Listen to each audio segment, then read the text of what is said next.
Call दी हुई थी बरतानिया में भी। तो बरतानिया का हाल मेरे ख्याल में आपको मैं पहले बताता हूँ, फिर आपको आज़ाद कश्मीर की सूरत बताता हूँ। बरतानिया में ऐसा था कि मैंने यहाँ पे जो जर्नलिस्ट हैं उनसे बात की, उन्होंने कहा जी इतना बड़ा मुजाहरा हमने पहले नहीं देखा। यानी बहुत कम कभी ऐसा हुआ कि पाकिस्तानी या कश्मीरी इतने बड़े पैमाने पर निकले हों। यानी अगर वो कहते हैं हम टॉप के 2-3 मुजाहरे अलग करें तो ये इतना बड़ा मुजाहरा था। तादाद अलग अलग लोग अलग अलग बता रहे हैं, कोई कहते हैं 50,000 थे, कोई कहते हैं इससे बहुत ज्यादा थे, कोई 40,000 बताते हैं, लेकिन आप लोगों की गिनती नहीं कर सकते थे। यानी जो लोग एहतजाज करने के लिए निकले थे उनका अगला सिरा कहीं और था और पीछे बहुत किलोमीटरों तक लोग फैले हुए थे। इतने बड़े पैमाने पर खवातीन हजरात यहाँ बरतानिया में निकले, और ये सिर्फ लंदन से नहीं थे, ये मुख्तलिफ शहरों से आए। मुझे लोग मिले, उनमें से कुछ लोग लूटन से आए हुए थे, बर्मिंघम से आए हुए थे, मैनचेस्टर से आए हुए थे, और बहुत सारे शहर हैं यहाँ छोटे बड़े बरतानिया में। लोग हर तरफ से आए हुए थे और लोग एहतजाज कर रहे थे। जो बात मैंने नोट की, मुझे वहां पे बात करने का मौका भी मिला। इंतजामिया का बहुत शुक्रिया मैं अदा करता हूँ कि इतने रश के बावजूद, इतने सारे लोगों के बावजूद वो ना सिर्फ मुझे बाहिफाजत लेकर गए अपने पंडाल तक बीच में, बल्कि मुझे वहां पे उन्होंने बात करने का मौका भी दिया। गो के सब तक मेरी आवाज नहीं गई क्योंकि उस गाड़ी के ऊपर जितना वो स्पीकर सिस्टम वगैरह लगा हुआ था पाकिस्तान हाई कमीशन के सामने, वो उतनी मैं बात कर सकता था। तो वहां जो लोग बात कर रहे थे मुझे वहां पहुंचाया गया, मुझे उन्होंने कहा जी आप भी बात करें। तो मैंने कश्मीरियों से बात की। मेरे भाई हैं, मेरे खुद जो मेरे बुजुर्ग हैं, जो हमारे फोर फादर हैं, वो बांडीपुरा से आए थे लाहौर में। आज बहुत अरसा गुजर गया। मेरे नाना और दादा ये सोचते सोचते इस दुनिया से चले गए और इंतजार करते करते चले गए कि एक दिन कश्मीर जरूर फतह होगा या आजाद होगा और हम अपना घर वापस जाकर देखेंगे। वो नहीं जा पाए, लेकिन उम्मीद खत्म नहीं हुई। वो इस उम्मीद के साथ इस दुनिया से गए थे। आज भी उम्मीद ही बाकी है कि एक दिन कश्मीर जरूर आजाद होगा और बांडीपुरा में, बाकी जगहों पे जहां जहां पे कश्मीर में कश्मीरी आए हुए हैं, वो वापस जाकर अपने रिश्तेदारों से मिलेंगे, अपने घरों को देखेंगे। अल्लाह करेगा कभी ना कभी होगा। हर रात की कोई ना कोई सवेर आती है। तो मैंने इतने बड़े पैमाने पे कभी अपने सामने यूं एहतजाज मैंने टीवी पे भी नहीं देखा, जितनी बड़ी तादाद में लोग थे। और पाकिस्तान में जो एक बयानिया बनाया जाता है, जो बार बार कहा जाता है कि ये कश्मीरी गद्दार हो गए, यानी वहां पे टाउट्स बैठ जाते हैं मीडिया के अंदर, हमारे अपने जर्नलिस्ट हैं, हमारे भाई हैं, वो बैठ जाते हैं, हमारे अपने कुलीग्स हैं, वो बैठ जाते हैं, वो कीड़े निकालते हैं। किसी एक आधा आदमी जिसका दिल दुखा हुआ है, आप पाकिस्तान में किसी का रिश्तेदार मार देंगे तो उसके मुंह से फूल तो नहीं झड़ेंगे, वो आपको गाली देगा ना, आपसे लड़ाई करेगा ना। वो जो आप पे गोली नहीं चला सकता, वो अपनी जबान से निश्तर चलाएगा ना, वो गिला करेगा, शिकवा करेगा। उस शिकवे और गिले को सुनने की बजाय आप उसके ऊपर पूरे प्रोपेगेंडा की एक इमारत खड़ी कर देते हैं। मैं कश्मीरियों के सेंटर में गया, मैं उनके बीच में खड़ा हुआ, मैंने वहां पे कश्मीर जिंदाबाद का नारा लगाया, उन सब ने लगाया। मैंने पूछा यार हम सब गद्दार हैं? उन्होंने कहा नहीं हम गद्दार नहीं है। क्या हम दुश्मन है पाकिस्तान के? उन्होंने कहा नहीं हम पाकिस्तान के दुश्मन। मैंने उनसे पूछा, जब मैंने जोर से बोला पाकिस्तान, तो उन सब ने कहा जिंदाबाद। जितनी मेरी आवाज थी उससे दुगनी आवाज से उन्होंने कहा, गरजदार आवाज से उन तमाम कश्मीरियों ने कहा कि पाकिस्तान जिंदाबाद। आप उन्हें गद्दार करार देने पे तुले हुए हैं। ऐसे ही आपने बंगालियों को गद्दार करार दिया, ऐसे ही आपने बलोचों को दीवार से लगा दिया, उन्हें गद्दार करार दे दिया। यही आपने कई कबायलियों के साथ कर दिया। गफ्फार खान के साथ यही किया गया। जितने एएनपी को एक दौर में इसी तरह रगड़ा दिया गया, मुहाजिरों के साथ यही किया गया। तो हर एक को हमने टैग किया, हर एक को हमने दीवार के साथ लगाया पाकिस्तान में। हमारी ये पॉलिसी ठीक नहीं है। आप मेरी बात का यकीन करें, मैंने वहां पे एक भी गद्दार नहीं देखा। मैंने एक आदमी भी ऐसा नहीं देखा जो पाकिस्तान से नफरत करता हो। मैंने एक आदमी भी ऐसा नहीं देखा जो पाकिस्तान के इदारों को तबाह करना चाहता हो। वो तो सिर्फ अपना हक मांग रहे हैं। हाँ, जिनका कोई आदमी मारा गया या कत्ल हो गया, वो चंद आवाजें तल्ख हो सकती हैं। आप ये ना देखें वो कह क्या रहा है, वजह तो देखें वो बेचारा क्यों कह रहा है। लोगों के दिल दुखे हुए हैं, उनको आपने तकलीफ दी हुई है, तो वो बेचारे रद्द-ए-अमल देते हैं। वो कोई भी पाकिस्तान को दुश्मन नहीं था। वहां जितने लोग मुझे मिले हैं, मैंने जब पाकिस्तान बोला तो उन्होंने जिंदाबाद कहा सारों ने। उसका मतलब आप समझिए, उन लोगों को शर्म आनी चाहिए जो ये प्रोपेगेंडा करते हैं, इस किस्म के गद्दारी के कार्ड बांटते हैं। मैंने जैसे पहले कहा आपको कि जो कुछ हुआ बंगालियों के साथ, बलोचों के साथ, क्या हम कश्मीरियों के साथ वो करना अफोर्ड कर सकते हैं? वो आज डटकर खड़े हैं। मुझे अफसोस के साथ ये कहना पड़ता है कि पाकिस्तान ने, पाकिस्तान की रियासत ने, हमने हमेशा प्रमोट किया, हमने खबरें दी, हमने पैसा खर्च किया, अपने वसाइल खर्च किए कि इस मामले को उठाया जाए कि मकबूजा कश्मीर में इंडिया ज्यादतियां कर रहा है। हम उसे खुसूसी कवरेज देते थे, लेकिन आज तक इतने बड़े पैमाने पर लोग इंडियन हाई कमीशन के सामने नहीं गए। इतनी बड़ी तादाद में कश्मीरी कभी इंडिया के खिलाफ एहतजाज करने के लिए नहीं गए।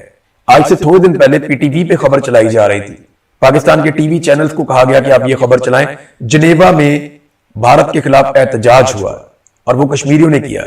मैंने वो कश्मीरी गिने, वो 12 लोग थे टोटल। उन 12 लोगों की खबर पे आप हेडलाइन चला रहे थे। यहां हजारों लोग निकल कर आ गए हैं। कई लोग क्लेम करते हैं, जो ज्यादा बोलते हैं वो 1 लाख की तादाद भी बोलते हैं कि इतनी बड़ी तादाद में लोग पहले कभी नहीं निकले। कम से कम भारत के खिलाफ तो कभी इतने लोग नहीं निकले थे। जरा अपने गिरबान में झांकें और पूछें कि क्या इससे आधे लोग कभी हम भारत के खिलाफ निकाल पाए, जितने लोग आज पाकिस्तानी इदारों के खिलाफ और उनके जुल्म के खिलाफ एहतजाज कर रहे हैं। और बड़े आराम से ढीले मुंह के साथ हम कह देते हैं कि ये भारत के एजेंट हैं। क्यों आप भारत को इतना बड़ा क्रेडिट दे रहे हैं? ये इतना बड़ा शो था कि इसका क्रेडिट भारत को देकर आप सरेंडर कर रहे हैं उनके सामने। भारत की ये कैपेसिटी नहीं है, उनकी ये कैपेबिलिटी नहीं है कि वो इतने बड़े पैमाने पर आजाद कश्मीर के शहरियों को निकाले पाकिस्तान के खिलाफ या पाकिस्तान के इदारों के खिलाफ, ये उनकी पॉलिसीज के खिलाफ। ना वो पाकिस्तान के खिलाफ है ना इदारों के खिलाफ है। एक्चुअली वो पॉलिसी के खिलाफ बात करते हैं, वो अपना हक मांग रहे हैं। मैंने उनसे बात की, वो उनको 12 सीटें उनके दिमाग में फंस गई हैं। वो ये कहते हैं जी कैसे हो सकता है कि मिलिट्री एस्टेब्लिशमेंट 12 बंदे लाके हमारे सर पे बिठा दे और उन 12 बंदों के बगैर हमारी 2/3 अक्सरियत भी पूरी नहीं होती, हम कभी उन्हें खत्म भी नहीं कर सकते। वो 12 बंदे अपने खिलाफ तो कानून साजी में वोट नहीं देंगे ना, तो कैसे वो 12 सीटें खत्म होगी? कभी भी नहीं होगी। उनके बगैर 2/3 अक्सरियत बनती नहीं है। फिर आपने आजाद कश्मीर में फ्लोर क्रॉसिंग की इजाजत रखी हुई है कि कोई भी बंदा अपनी पार्टी छोड़ के दूसरी पार्टी में शामिल हो जाए जब दिल करे, जाके दूसरी पार्टी को वोट डाल दे, इससे कोई फर्क नहीं पड़ता, उसका वोट काउंट हो जाएगा। आजाद कश्मीर में आपने ये भी परमिशन दी हुई है, तो पैसा लगा के आप जो मर्जी कर लें। तो ऐसी सूरत हाल में उनके दिमाग में ये बात घुस गई है कि ये 12 नशिस्तें हमारे साथ ज्यादती हो रही है, तो आप मखसूस नशिस्तें बना देना, जैसा कि पाकिस्तान पीपल्स पार्टी ने कहा। बिलावल का अच्छा था आइडिया कि आपने करना है तो आप इनको मखसूस नशिस्तें कर दें। जब आप इनको मखसूस नशिस्तें कर देंगे तो लड़ाई खत्म हो जाएगी, मकबूजा कश्मीर की नुमाइंदगी भी हो जाएगी, आपका कॉज भी मुतासिर नहीं होगा, आजाद कश्मीर के लोगों के मैंडेट का एहतराम भी हो जाएगा। लेकिन उसमें नुकसान सिर्फ यह है कि पाकिस्तान की एस्टेब्लिशमेंट का आजाद कश्मीर की हुकूमत के ऊपर कंट्रोल कमजोर हो जाएगा। और वो चाहते हैं पाकिस्तान पे कंट्रोल, पूरा कंट्रोल, कि गिलगित बल्तिस्तान भी कंट्रोल में हो, आजाद कश्मीर भी कंट्रोल में हो, पाकिस्तान की कमजोर सरकार बनाई जाए, वो भी हमारे कंट्रोल में हो। इमरान खान को जानबूझ में बैसाखियों पे खड़ा किया, आज की हुकूमत को जानबूझकर बैसाखियों पे खड़ा किया, नवाज शरीफ को लास्टिक की शलवार पहना दी। यानी अब क्या जरूरत थी इसकी? नवाज शरीफ को आप कहते जी आप इलेक्शन हार गए, घर में जाएं, उसकी भी इज्जत बाकी रह जाती। 3 दफा के वजीर आजम को रोल के रख दिया, यानी वो दोनों जगह से इलेक्शन हारा, अगर उसकी हार हो जाती ना तो शायद उसकी इज्जत बच जाती। उसको जबरदस्ती गलत इलेक्शन जितवा के और जिस तरह उसको किया उसकी इज्जत के साथ खेल गए पकड़ के, और मियां साहब को भी समझ नहीं आई उनके साथ क्या हुआ। 3 दफा का वजीर आजम, ये अंजाम नहीं होना चाहिए था। आज कश्मीरी मुझे रोक रोक के यकीन दिला रहे थे। मुझे वहां पे शौकत नवाज मीर साहब के भाई भी मिले, उनकी आंखों में मैंने दर्द महसूस किया, मैंने उन्हें यकीन दिलाया। मैंने कहा ना मैं गद्दार हूं, ना आप गद्दार हैं, ना आपका भाई गद्दार है, यकीन करें हम इसमें से निकल जाएंगे, अल्लाह ताला बेहतर करेगा, हम कोशिश करेंगे। एक बेबसी मैंने देखी, रियासत क्या कर रही है, उसे अगवा किया हुआ बता ही नहीं रहे कहां पे। वीडियोज आ चुकी हैं कि उसको पकड़ के लेकर गए लॉ एनफोर्समेंट वाले, कोई मानता ही नहीं, किसी अदालत में उसे पेश ही नहीं किया गया। ये कहां का इंसाफ है, कहां का कानून है? अभी ये मामला बरतानवी पार्लियामेंट में चला जाएगा, यहां पे अभी पिटीशन दायर कर दें, वो उसके ऊपर 10,000 दस्तखत करना कश्मीरियों के लिए कौन सा मसला है? आज जो 50,000 बंदा बाहर लेकर आ गए हैं वो 10,000 दस्तखत कर देंगे, 2 दिनों में कर देंगे, 10 दिन में कर देंगे, फिर वो पार्लियामेंट के अंदर डिस्कस होगा यहां पे, फिर आप क्या करेंगे? तो पाकिस्तान को मजीद शर्मिंदा मत करें, पाकिस्तान को रूल ऑफ लॉ के मुताबिक चलाएं, कानून की ऊपरानी होनी चाहिए। अब जाए जरा पाकिस्तान में, वहां क्या हुआ? आजाद कश्मीर के हर जिले के अंदर हड़ताल हुई है, हर जगह पे लोगों ने निकलकर एहतजाज किया है, बड़े पैमाने पर एहतजाज किया है, लेकिन मीडिया को रिपोर्ट ही नहीं करने दिया गया। सोशल मीडिया को वहां वैसे ही तबाह बर्बाद कर दिया गया, हर एक को घेरा डाल लेते हैं। बड़ी मुश्किल से कुछ मनाजिर और कुछ वीडियो हमारे हाथ लगी, उन्हें देखकर हमें आइडिया हुआ कि नीचे मीरपुर और डडियाल से लेकर नीलम वैली तक पूरे कश्मीर में भरपूर एहतजाज हुआ है। रावला कोट में जो एहतजाज हो रहा था उसकी तादाद दुगनी से ज्यादा हो गई, यानी पूरे घर के अंदर कोई नहीं था, सारे के सारे लोग निकलकर एहतजाज में पहुंच गए। आपको ये नजर नहीं आ रहा? आप वहां पे इलेक्शन करवा रहे हैं जाली किस्म का, आप कुछ और सोच रहे हैं, पाकिस्तानी कुछ और सोच रहे हैं, आप कुछ और कर रहे हैं, कश्मीरी कुछ और कर रहे हैं। फॉर गॉड से एक लम्हे के लिए अपनी जात से बाहर निकलकर पाकिस्तान का और कश्मीरियों का सोचें। ये नफरत फैलती चली जा रही है, ये फैलती चली जाएगी। ये गद्दारियों के कार्ड और गद्दारियों के सर्टिफिकेट जो आप बांट रहे हैं, ये कल को आपसे जो फसल आपने बोई है नहीं काटी जाएगी, मुसीबत बन जाएगी। ना मैं गद्दार हूं, ना मैं तुम में से किसी को गद्दार कहता हूं। गद्दार सिर्फ वही है जिसने आईन तोड़ा, गद्दार सिर्फ वही है जो अपने हलफ की पासदारी नहीं करता। गद्दार सिर्फ वही है जो पाकिस्तानियों पे बंदूक चलाता है, पाकिस्तानियों से टैक्स लेता है। पाकिस्तानी गद्दार नहीं हो सकते पूरी दुनिया में। इंडिया में गद्दार खत्म हो गए, बांग्लादेश में गद्दार खत्म हो गए, अमेरिका में गद्दार खत्म हो गए, बर्तानिया में गद्दार खत्म हो गए, यूरोप पूरे के अंदर गद्दार खत्म हो गए। सिर्फ पाकिस्तान ही एक मुल्क बचा है जहां पे अभी गद्दार है। दुनिया में कहीं ये कार्ड इस तरह नहीं खेला जाता जिस तरह पाकिस्तान में खेला जाता है। कभी मजहब कार्ड है, कभी गद्दारी का कार्ड है, कभी करप्शन का कार्ड है, कभी कोई फैमिली का कार्ड है, कभी कोई निजी जिंदगी की वीडियोस हैं। ये क्या चल रहा है? ऐसे मुल्क चलता है? इस नफरत के साथ एक दुकान नहीं चलती जिसके साथ आप मुल्क चलाने की कोशिश कर रहे हैं। भारत कश्मीरियों ने बड़े पैमाने पर एहतजाज किया। एक कश्मीरी शहीद हुआ जो अब तक रिपोर्ट हुआ है, बीबीसी ने इसको कंफर्म भी कर दिया है। तो मैं आपको एक दफा फिर बताऊं कि कश्मीरियों ने आज पाकिस्तान जिंदाबाद कहा है। वो कहते हैं बार बार, आप इस मौके से फायदा उठाइए। मैं उनके गढ़ में, उनके बीच में खड़ा होकर पाकिस्तान जिंदाबाद का नारा लगा कर आया। और क्या चाहिए आपको? और क्या चाहिए? अभी भी गद्दार हैं वो लोग। वो गद्दार नहीं है, वो आपसे बड़े और आपसे ज्यादा मुहिब्बे वतन है। उन्होंने अपने सीनों पे गोलियां खाई हैं, उन्होंने रेस्क्यू किया हमारे जवानों को, उन्होंने हमेशा हमें सर आंखों पे बिठाया। लेकिन हम उन्हें क्या दे रहे हैं? वो मांग क्या रहे हैं? छोटे छोटे मुतालबात हैं और वो ये कहते हैं हमारा मैंडेट हमें दे दें आप। और हमने जिद पकड़ी हुई कि नहीं, हम फैसले करेंगे बंद कमरों में। ऐसे मुल्क नहीं चलेगा, ऐसे कश्मीर भी नहीं चलेगा। आप कर रहे हैं ना तजर्बा, करके देख लें। जो आपने पाकिस्तान के साथ किया वही आप बलूचिस्तान और कश्मीर के साथ भी करने जा रहे हैं। अब नाजरीन आप आ जाए एक और चीज पे, रजा डार वाला केस जिसको हम बार बार डिस्कस कर रहे हैं, इसहाक डार के नवासे वाला। उसमें चंद बड़े इंपॉर्टेंट क्वेश्चंस पैदा हो गए। डीआईजी ने प्रेस कॉन्फ्रेंस की, उसके ऊपर सहाफी बहुत भड़क गए। सहाफियों के अपने जाती मामलात भी थे, क्योंकि आपको पता है पुलिस को इतनी अल्टीमेट पावर्स दे दी गई है कि वो सहाफियों की नौकरियां ही खा जाते हैं। हालात बड़े खौफनाक है वहां लाहौर में। तो उसमें जो है वो सहाफियों की शिकायत तो अपनी जगह पे, लेकिन चंद सवालात बड़े इंपॉर्टेंट है। नंबर एक, रजा डार को पुलिस के आने से पहले किसने इतला दी कि वो लड़कियों को लेके वहां से निकल गया? ये बड़ा इंपॉर्टेंट क्वेश्चन है। आप रजा डार का फोन लें, उसकी सीडीआर चेक करें, उसका रिकॉर्ड चेक करें और बताएं हमें कि रजा डार को उस वक्त वहां से लड़कियां निकालने का मशवरा किसने दिया और वो क्यों वहां से लड़कियों को लेकर भागा। और जब पुलिस उस घर में पहुंची तो वो घर खाली क्यों था? किसने उन्हें आगाह किया कि पुलिस आने वाली है? बहुत इंपॉर्टेंट क्वेश्चन है। अभी सिर्फ 2 सवाल उठा रहा हूं, बाकी सवाल हम बाद में करते रहेंगे इसके।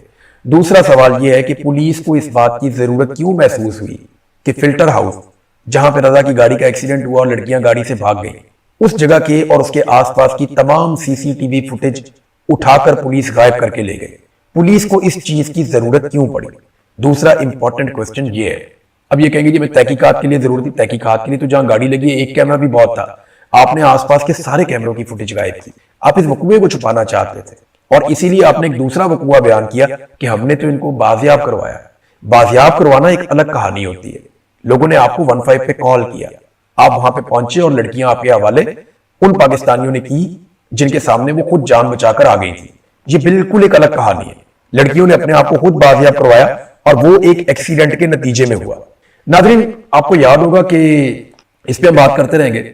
अमेरिका में डॉक्टरों की एक तंजीम थी, उन्होंने बड़े शानदार तरीके से हमेशा इमरान खान साहब के हक के लिए आवाज उठाई थी।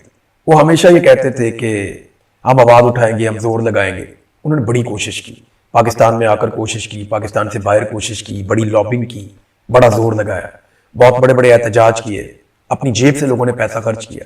तो बड़ी कोशिश की उन ओवरसीज पाकिस्तानियों ने, डॉक्टर्स ने, अपना उनकी तंजीम है, कमाल उन्होंने काम किया था। ऐसा लगता है कि शायद वो लोग थकना शुरू हो गए हैं। मेरी जिन डॉक्टर से बात होती है ना, तो वो आज भी वो कॉज के साथ खड़े हैं। वो ये कहते हैं कि पाकिस्तान में रूल ऑफ लॉ होना चाहिए, इमरान खान के साथ जो जुल्म और ज्यादती हो रही है वो खत्म होनी चाहिए। लेकिन मैंने देखा कि तंजीम की जो सरबराही है वहां पे अब बहुत दबाव शायद बढ़ गया है। शायद एस्टेब्लिशमेंट का इतना दबाव है कि वो इमरान खान का चेहरा भी नहीं लगा पाए। एक 92 के वर्ल्ड कप पे इमरान खान का एक फोटो लगाया, लेकिन उनका बीच में से चेहरा गायब कर दिया। अब ये प्रेशर की अलामत है और निशानी है। उसके बाद जो अपना का प्रोग्राम था उसमें उन्होंने हर तरह की पॉलिटिकल गुफ्तगू से मना कर दिया। बाद में एहसन इकबाल साहब भी उनके मेहमान बने, वो भी हमने तस्वीर और वीडियोस देखी। तो अब ना वहां पे काफी डिवीजन पैदा हो गई। डॉक्टर्स ही कहते हैं कि वो अपने कॉज के साथ खड़े हैं और वो चाहते हैं कि इमरान खान के साथ जो जुल्म और ज्यादती हो रही है वो बंद हो जाए। लेकिन जो क़यादत है शायद अब वो इसका बोझ मजीद नहीं उठा पा रही, या उन्होंने कोई और तरीका सोच लिया है। बहरहाल इस पर बहुत ज्यादा लेदे हो रही है, बहुत शोर मचा हुआ है। अब वो अपना ऑफिशियल मौक़िफ़ क्या देते हैं ये हम देखेंगे, फिर आपके साथ शेयर कर देंगे। नाज़रीन तारीख का सबसे बड़ा जनाजा हुआ है आयतुल्लाह अली खामनेई का। ये दावा किया एक अमरीकी सहाफ़ी ने। अमेरिकी जर्नलिस्ट जो वहां पे गए हुए थे, इनका नाम है मैक्स ब्लूमेंथल। इन्होंने एक ट्वीट करते हुए कहा कि अगर आप यहाँ पे नहीं है ना तो आप इसको नहीं समझ सकते। मैंने आज तारीख के सबसे बड़े जनाजे में शिरकत की है और उन्होंने लाखों लोगों का क्लेम किया। जो वीडियोस आ रही हैं वो हैरान कौन है। डोनाल्ड ट्रंप भी हैरान, बाकी पूरी दुनिया हैरान है कि और मैंने आपसे बहुत पहले ये बात कही थी कि आयतुल्लाह अली खामनई का जो नमाज़े जनाजा होगा ना, वो ईरान को एक नई एनर्जी दे देगा। और मैंने ये होता हुआ देखा, जिस तरीके से उन्होंने इसको ऑर्गेनाइज किया। ईरान को इसका क्रेडिट चाहता है उनकी गवर्नमेंट को कि पुरअमन तरीके से इतने बड़े इवेंट को उन्होंने ऑर्गेनाइज किया। इसका सादा सादा मतलब पता क्या है? हाल ही में होने वाली एक इंतहाई खौफनाक जंग भी ईरान को ना आसाबी तौर पे कमजोर कर सकी है, ना इंतजामी नुक्ता नजर से वो बेकार हुए हैं। वो आज भी इस काबिल है, उनके अंदर आज भी ये हिम्मत है कि वो इतनी बड़ी चीज को